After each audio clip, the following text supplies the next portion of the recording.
Come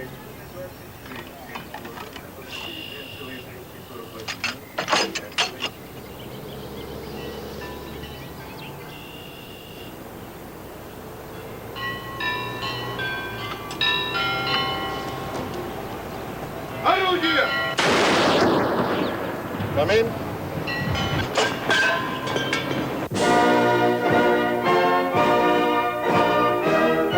The French Minister of War, Marshal Leboeuf, had announced just before the disastrous Franco-Prussian War of 1870 that the French army was ready to the last gaiter button.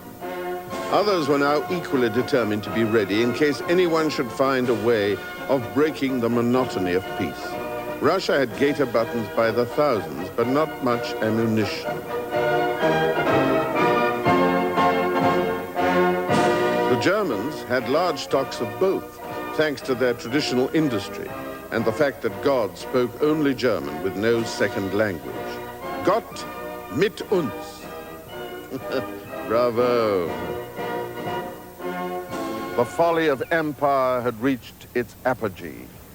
The crowned heads dressed up in each other's uniform in order to attend each other's maneuvers, gave each other complicated presents for each other's birthdays and Christmas, while their families, who called them Uncle Willie, Uncle George, Uncle Nicky, whiled away the atrocious boredom of court life with charades and amateur theatricals. On a less rarefied level, big business had become organized and international. There was new wealth to surpass the old, and new poverty to surpass the even older. In factories, there were men, women, and children, often working under the most abominable conditions, while shareholders made enormous profits.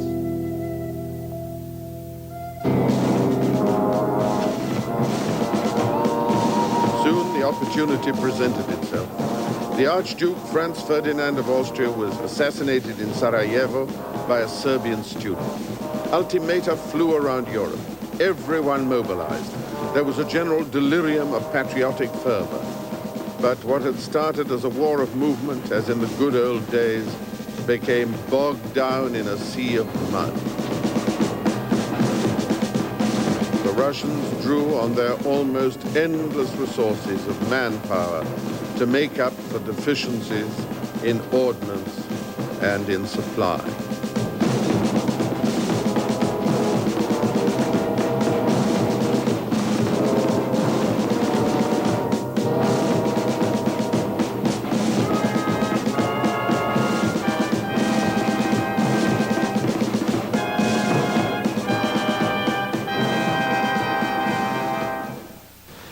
Well, by now, the cancer which had been gnawing at Russian vitals ever since the principles of autocracy had been discovered to be out of date really struck home.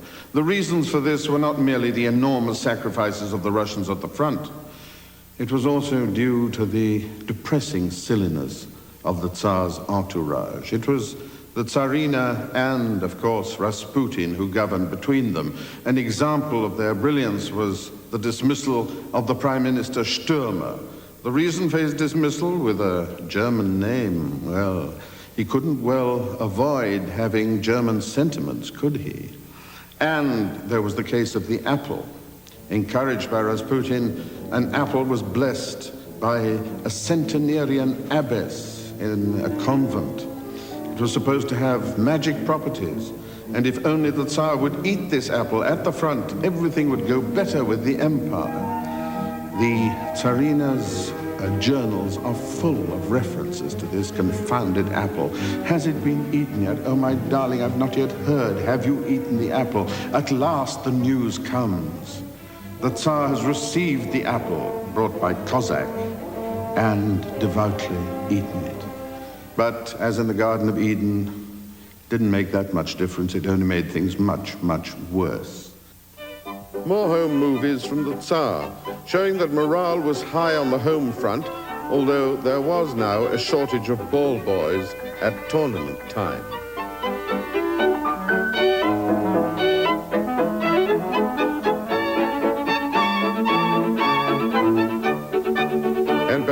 a shortage of bathing trunks as well. War is a terrible thing. It causes a reassessment of all previous values.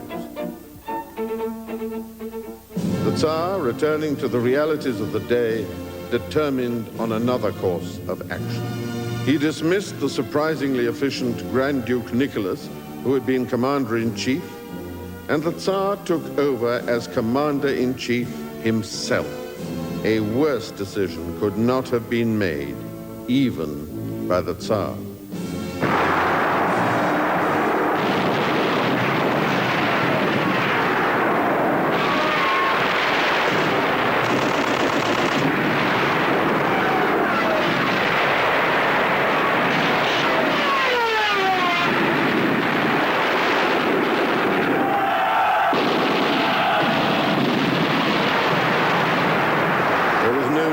Dream of a white Christmas.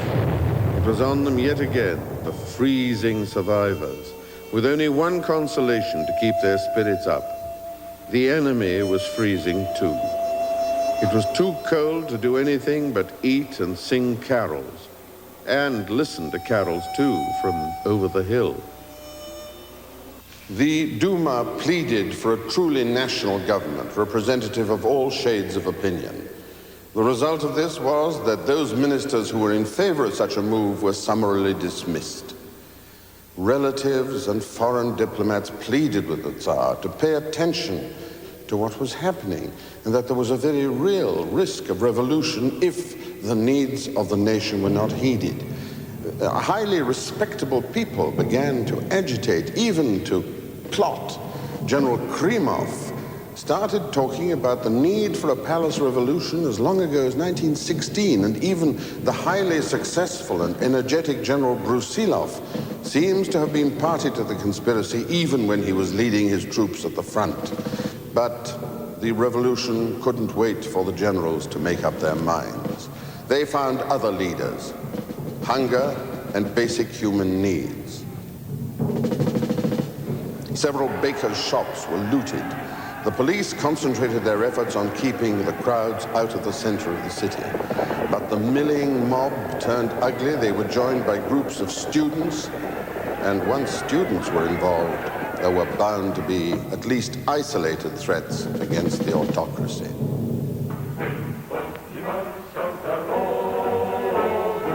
On the 10th of March, the public became bolder, and they occupied several police stations. The Cossacks behaved with extraordinary equanimity and even befriended the strikers. The Tsar, from his headquarters, ordered the military governor to suppress the rising. Shots were exchanged. There were many dead. The news spread. There was a spontaneous, leaderless combustion. The crowd were everywhere. It was a result of weariness, of hunger, and finally of enthusiasm.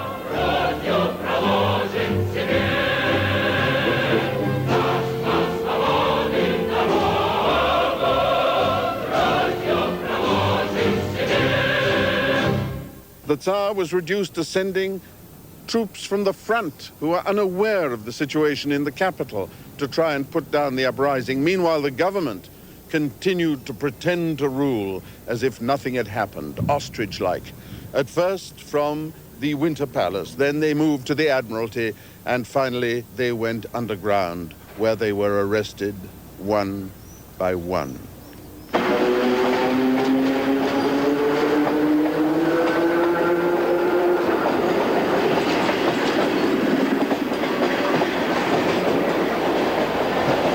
Vladimir Ilyich Ulyanov, known as Lenin, had spent most of his recent life abroad.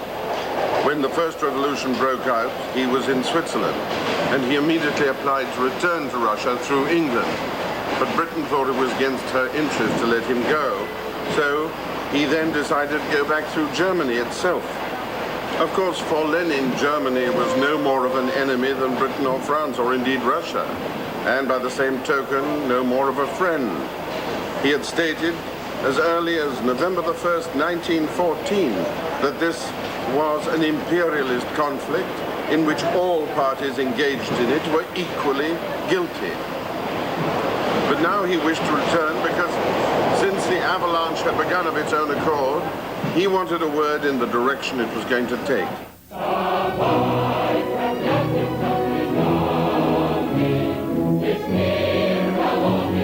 Vladimir Ilyich Lenin had aged since we last met him. He had meditated a great deal in the interim and now knew exactly what he must do to give this spontaneous uprising a direction. He demanded that there be no compromise whatever with the provisional government because it reflected capitalist opinion. He demanded the formation of a people's army to replace the regular army, police, and civil service. All banks to be amalgamated, all land to be in the hands of workers and peasants. Today, outside the Finland station in Leningrad, there is a statue of Lenin making a declaration before which young newlyweds like to have themselves photographed. And inside the station, there is the engine which hauled his train to the platform. Now it is encased in glass. Everything is made to look as though his arrival on April the 3rd, 1917 was a triumph. Well, it was hardly that. He did make a speech at the station asking Soviet power to have nothing to do with the bourgeoisie, but the bourgeoisie itself had not said its final word. On July the 5th, the government of Kerensky produced some forged documents purporting to show that Lenin had been nothing else but a paid puppet of the German General Staff. There were many people who believed this, and there still are some who do. But the timing is just too glib for credibility. After all, these papers appeared 3 months after Lenin's arrival and coincided exactly with the arrival of new troops from the front who entered the city in order to smash the Soviets once and for all. Lenin was forced to take refuge again, first in a worker's home, then in Finland. The violence in the streets merely strengthened the resolve of the Soviets and pushed them towards extremism, which is exactly what Lenin had foreseen. The Soviets of both the capital and Moscow voted in a Bolshevik majority for the first time. Lenin repeated his famous dictum, "Теперь или никогда," now or never.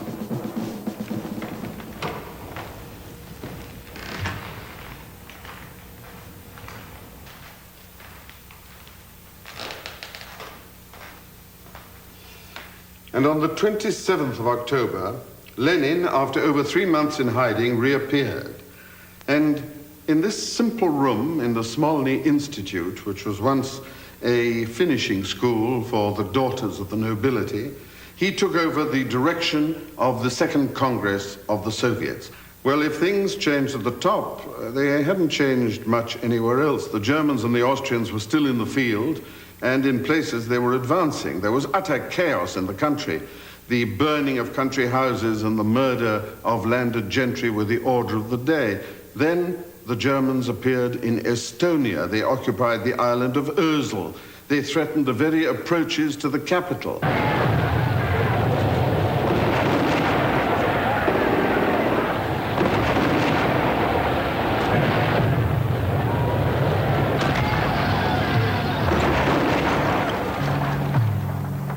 Russian losses were enormous, as usual. Many units completely lacking in cartridges were reduced to counterattacking the enemy with bayonet and sword. The hope of survival was practically non-existent. Lenin realized that his first duty towards his own country was to sue for peace.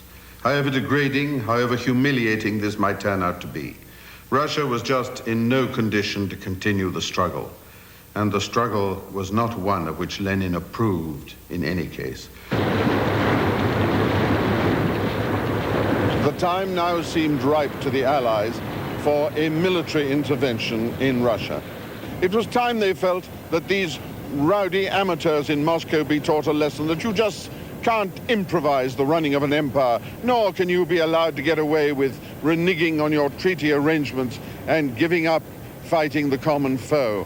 And perhaps most insidious of all, you simply cannot defy international banking arrangements.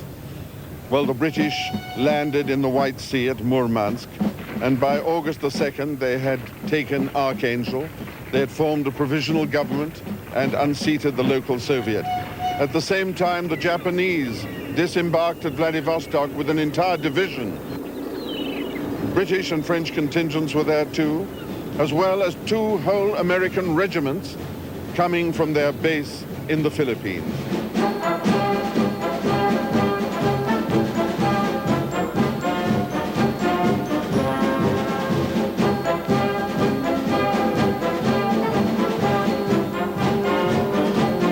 For a month they advanced against disorganized resistance until the whole of Siberia was virtually in their hands. At the same time, the British were advancing from the north downwards, and they were supposed to link up with these main armies when they crossed the Ural Mountains. The French landed in Odessa. Another Allied contingent landed in the Caucasus and started moving northward. Things looked very black indeed for the Russians in Moscow. The young Red Army waited until the Allied lines of communication were perilously long and their own communications short and taut before striking at the advancing invaders. What had started as a punitive expedition threatened to become a long battle of attrition. Under these circumstances, the Allies went home, pretending as far as possible that they had never been. In any case, many of the Allies had troubles at home. Strikes, disruptions, riots. It looked at the time as though Lenin's prophecy of world revolution was on the verge of fulfillment. But one may well ask oneself, how much of the bitterness and rancor that exists in international relations today is not due to those interventions after the First World War? I mean, how many of us remember that almost within living memory, within this 20th century of ours, there were British, French, Japanese, American, yes, and Canadian troops on Russian soil trying to nip in the bud the system which is so very entrenched today. Certainly to intervene at all was of doubtful intelligence and doubtful morality, but to intervene and fail was really scandalously inept. Certainly all Soviet school children learn about it in their schools because it is part of the early battle honors of the Red Army. We, however, tend to forget all this unfortunate episode. Lenin had to contend with many other difficulties, both at home and abroad. The Germany with whom he had concluded the controversial Treaty of Brest-Litovsk was now on the verge of collapse. The Poles, their independence rediscovered, were rampant. The Baltic states became independent too. And at home, the reconstruction of society had to start from scratch. In his words, "We have convinced Russia, we have conquered her. Now we must govern her." On the 30th of August, 1918, a girl called Dora Kaplan made an attempt on Lenin's life. She was one of the social revolutionaries who objected to the separate peace with Germany. The next day, on the 31st of August, Uritsky, the chief of the secret police, was shot. Uritsky died. Lenin lived. Nearly 1,000 people suspected of complicity with these acts, or at least of sympathy with them, were executed in Moscow and Petrograd. The terror had set in, as it had done previously in the French Revolution, and as apparently it always must when such a movement loses momentum and the practical difficulties begin crowding in. This time it was dubbed the Red Terror to distinguish it from the other ones. Lenin joked about his wound, indicated its location, but despite his jocularity and his courage, he never really recuperated from it. Lenin, in failing health, had been finally disappointed in his ambitions for world revolution and was now entirely obsessed with internal matters. It had taken so long for Russia to exert its influence as a great power, and now she was in the isolation ward once again. She was led by men who were still learning their jobs, and learning them quickly. They had already surprised everyone by winning a victory on the field of battle, Now it was imperative that they won another victory in the field of economics. One of Lenin's last actions before succumbing to a series of strokes was the inauguration of the new economic policy, the NEP, in 1921. This was a form of pragmatism, a realization that a system which had tightened inevitably under the impact of continued conflict desperately needed ventilation, relaxation. The new economic policy provided incentives for foreign investors while allowing individuals to build their own businesses up to a point. It also meant that the grain surpluses were no longer expropriated by the government, but could be sold on the market. And people could build their own little factories within limitations. And also they could lease land and labor on a controlled scale. To some communist diehards, this looked like heresy. Visionaries had always been opposed by the church or by the boyars. Now they were opposed by zealots within the party. Russia has always been cursed by those who regard the letter of the law as immutable over the centuries and not as changeable as the seasons, creating as they destroy, giving life and death, but never a living death. Like great men in general, Lenin is probably more of a reality today than when he was alive, especially to the young, who could not even have known him had he lived to a ripe old age. Admittedly, they line up in their droves to file briefly past his embalmed body on the Red Square in Moscow, but belief in his human qualities has transcended reality and ascended into legend.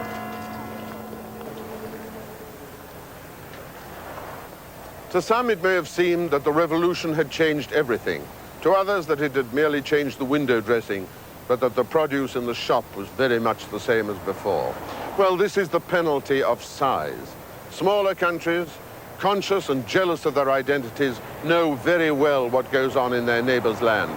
The Russians do not. They heard no voices from the next room, and the next room hardly heard them. When they wanted to find anything out, they had to organize gigantic embassies, as they did during the reigns of Ivan the Terrible and Peter the Great. Embassies with a specific mandate to look, to listen, and to digest.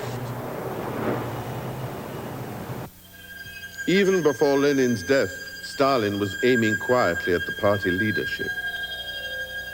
Stalin was a Georgian, born here in this little two-room house, now fully enclosed in a kind of neoclassical acropolis, which reflects both the nervous awe he was once held in and his own artistic taste.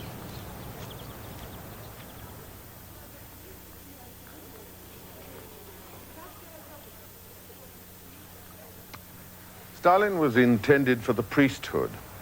It's probably a little less odd than it seems at first that he had his first revolutionary ideas in a seminary. After all, a prison engenders not only feelings of contrition, but mainly feelings of escape. And his accession to high office also proves that it is quite possible for members of minorities in the Soviet Union to reach high positions in the state so long as they attract attention to themselves by their talent. At first, as member of a triumvirate, Stalin used his powers judiciously. Then, like Napoleon before him, also initially the member of a triumvirate, he made his move. The clash in question was the usual one for this country, one between theory and practice, between rigidity and flexibility, between planning and pragmatism. And as usual, when there's a doubt, orthodoxy tends to win. On this occasion, it was the bumper crop of 1926 which was to blame. Rich peasants had become so rich that their wealth was no longer in conformity with party doctrine. And the argument about this became so heated that Zinoviev was expelled from the party and Kamenev was downgraded to ambassador to Italy. Well, from then on, things took the form of a whodunit, except that everyone knew who was doing it. The The collectivization of agriculture and the consequent massive influx of people from the country into towns prompted the first symptoms of a crisis in food production which has lasted to this day.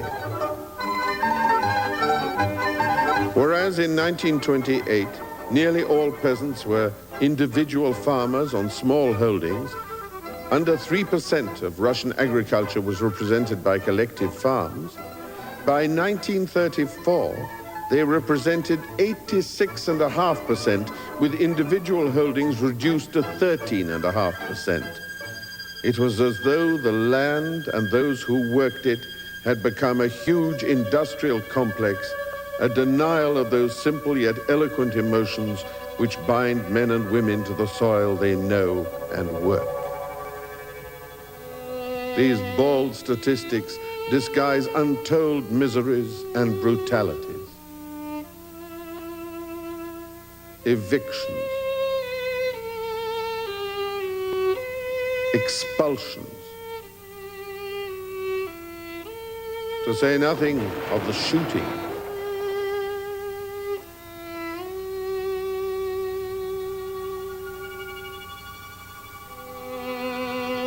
The hangings, the strident shriek of lamentation, the hard-hearted callousness of the age of Stalin.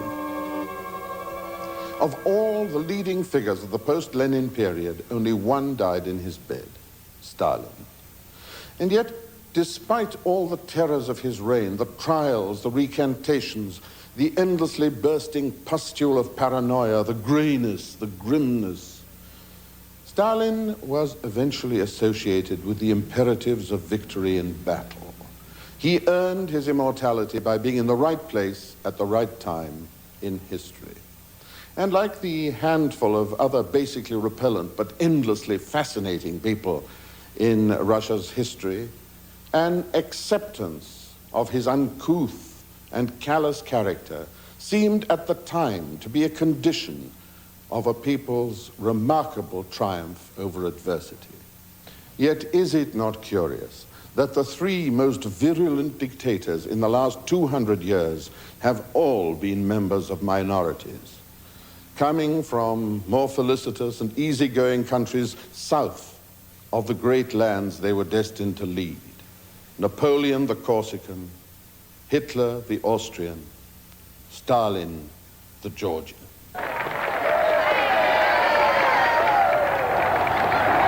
On the 23rd of August, 1939, Communist Russia signed a 10-year non-aggression pact with its mortal enemy, Nazi Germany. Despite the howl of outraged morality from the West, which had only a year before abandoned Czechoslovakia to its fate, the effect of this treaty was identical to Napoleon's treaty with Alexander I, protesting eternal friendship in 1812.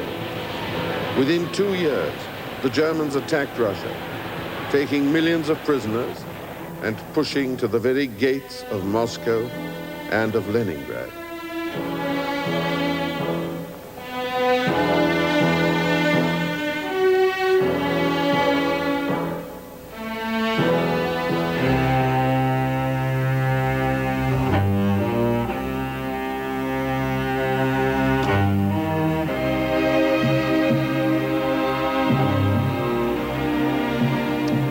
With the thaw of 1942, the Germans made their supreme effort.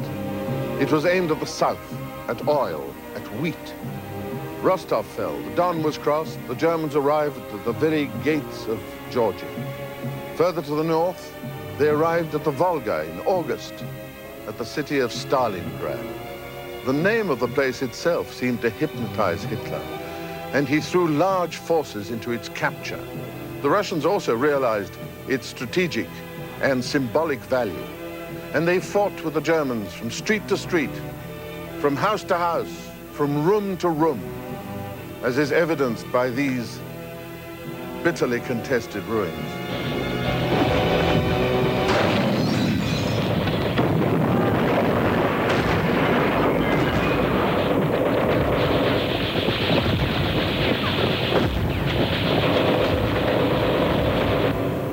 Over 6 months it lasted, this most ghastly battle of attrition in the history of conflict.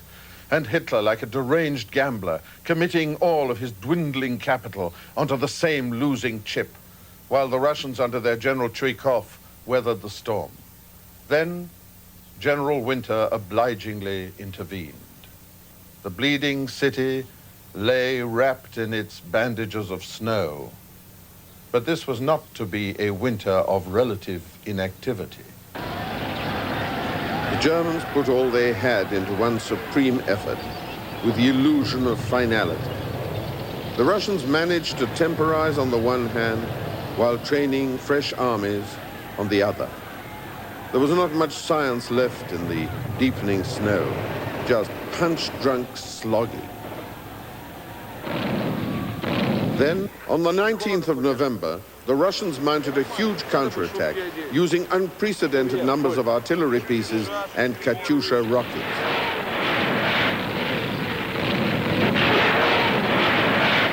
After 4 days of bitter fighting, the two Russian armies forming the pincer, that of General Chuikov and that of General Chistyakov, met behind the lines of the German 6th Army, cutting it off from the divisions on their flanks.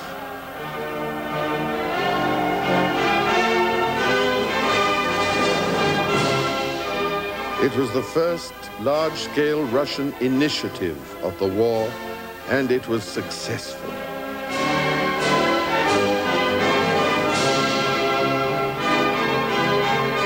And on the last day of January, the German commander, Colonel General von Paulus, with a nervous affliction in one eye, was compelled to surrender.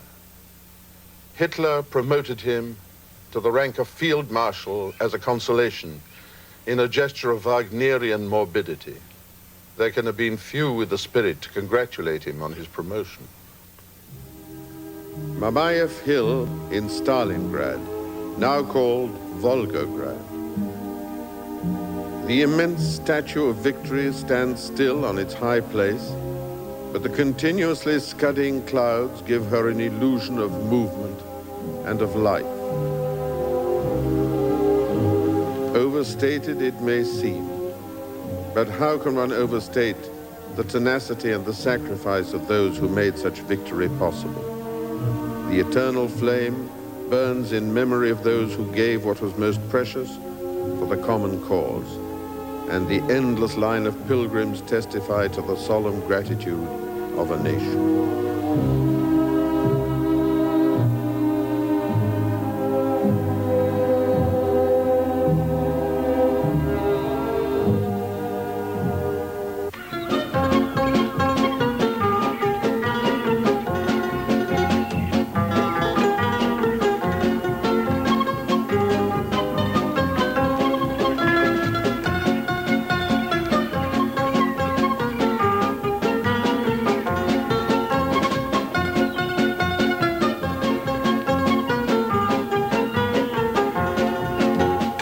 As Nazi Germany began to fall to its knees, the Red Army, bloodied but rampant, was stronger than ever despite its terrible losses. And conferences were convened first at Tehran and later more urgently here in Yalta, February 1945, in order to resolve the problem of the vacuum which would be created in Central Europe by the final collapse of the Third Reich. This is the Livadia Palace, the summer residence of the Tsars, where the conference took place. Roosevelt, who'd been warned not to travel, arrived from Malta by air. Churchill did likewise.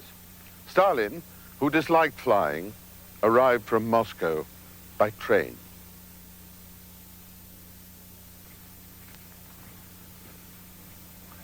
The position at the outset of the conference was as follows. Yalta is here in the Crimea, and the Red Army had already liberated Romania and Bulgaria, had almost completed the liberation of Hungary and of Poland, a little of Czechoslovakia, and about half of Yugoslavia. On the other side, on the west, the Allies were pushing forward, but were momentarily halted by the determined German counterattack here in the Ardennes, the famous Battle of the Bulge, And whereas the Russians were only 60 kilometers from Berlin in the east, the Allies were still 500 kilometers from it in the west. The British attempted to force some concessions on behalf of the Polish government in exile in London, but they failed. The right cards were just not in their hands. But they did succeed in imposing the French as equal partners in the subsequent Allied administration of Germany and in other international matters. The Russians, too, wanted a freer hand in Greece and in Turkey, but here they came up against British stubbornness. It is fashionable today to blame all the frictions in Europe onto Yalta, and to say that it was Roosevelt's terminal illness which was to blame for an alleged weakness among the Allies. Well, such facile criticism is the result of a hindsight which is conveniently myopic. The war in Japan was not yet over. There was absolutely no guarantee that the atomic bomb would work.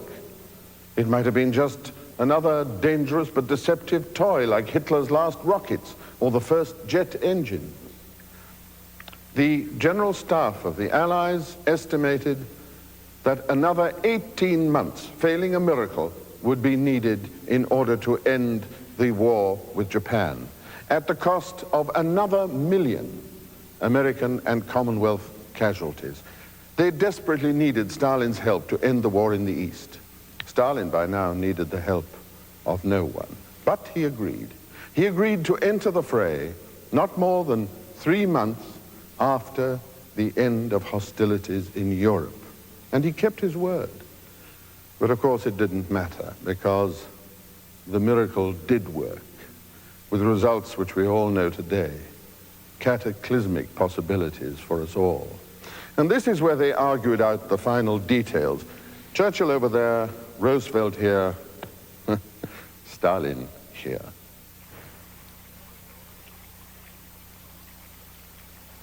And it was here, in the Italian garden, that they posed for their famous photograph. Churchill smiling, Stalin smiling a little less, Roosevelt smiling hardly at all. But it was perhaps not merely his illness which was to blame for this, but perhaps his haunted idealism. For we mustn't forget that it was here in Yalta that the statutes of the United Nations were agreed upon. A magnificent idea, and the agencies of which have done tremendous work for humanity ever since. Unfortunately, in recent years, it has been abused by those who should have known better, and it has too often become the final appeal to justice, the dying hope of small nations in trouble. Despite high ideals, politics has lamentably remained in a nuclear age, the art and indeed the craft of the possible, as it was in the days of the battle axe and the spear.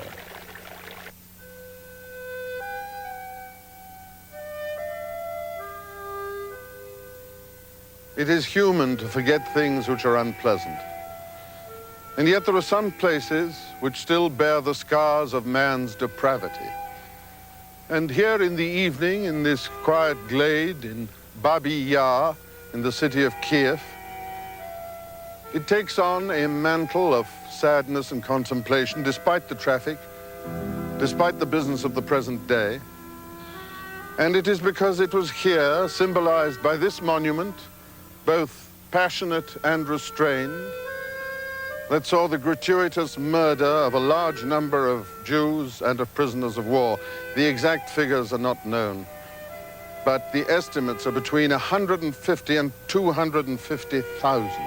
They were robbed of their possessions. Even the gold from their teeth was taken from them. And then they were mown down by the Nazis to add to the hideous debit column of their account with humanity. The rest may very well be silence, but it is not, even for a second, oblivion.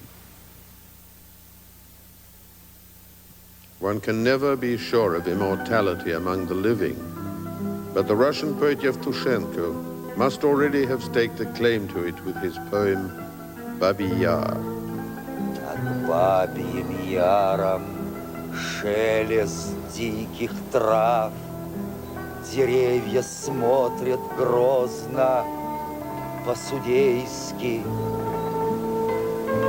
Все молча здесь кричит, и шапку сняв, я чувствую, что медленно сидею, и сам я, как сплошной беззвучный крик над тысячами тысяч погребенных.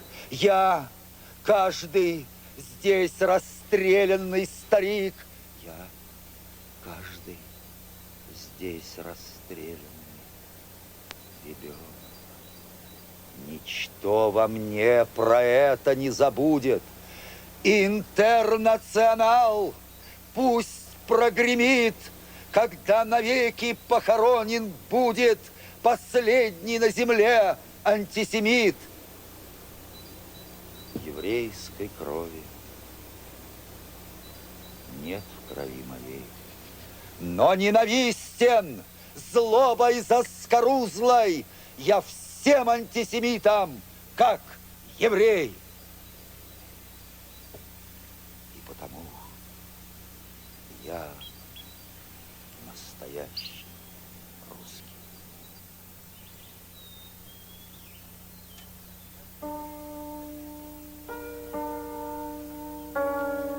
This is the Piskarevsky Cemetery in the outskirts of Leningrad, where countless thousands lie buried anonymously as a result of the Nazi invasion of Russia. And now, 40 years later, others come to mourn, to reflect, and to be with the dead who might have been their neighbors, friends, or relatives.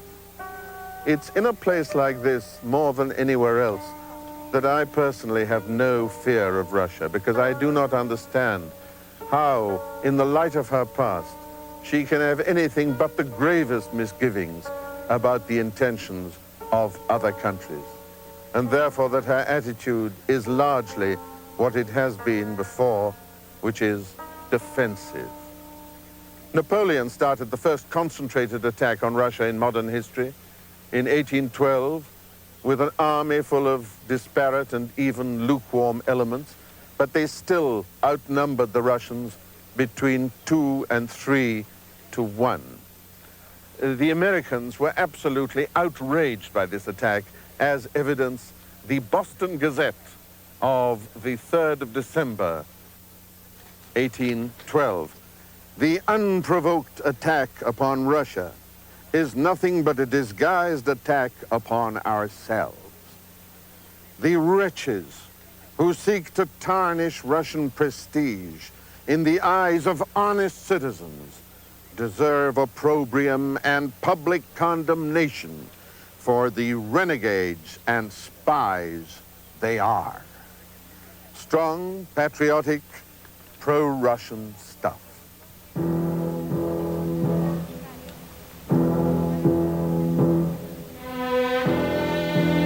1812, then, Napoleon's invasion of Russia and his defeat. 42 years after that, another Allied onslaught, this time on the Crimea, again without a cause for war, a casus belli. 60 years after that, the Great War. Russia didn't last it out with the same government, so in 1917, at the Treaty of Brest-Litovsk, there was peace signed between Germany and the new Soviet government. The result, a punitive expedition of the Allies in the Arctic Circle, Siberia, the Caucasus, and Ukraine occupied by the Germans. Only 24 years after that, the whole thing started again, with the Germans this time invading the Soviet Union. 20 million dead was the score on the Russian side. So that in modern history, Russia has been invaded by the French, Germans, British, Poles, Danes, Swedes, Italians, Romanians, Hungarians, Swiss, Turks, Japanese, Americans, Canadians, and Czechs. And yet there are people who say that she is now preparing for the conquest of the world and that she has absolutely nothing to fear from the West. In the final analysis, he who wishes to dominate the world deserves it, and he's a fool.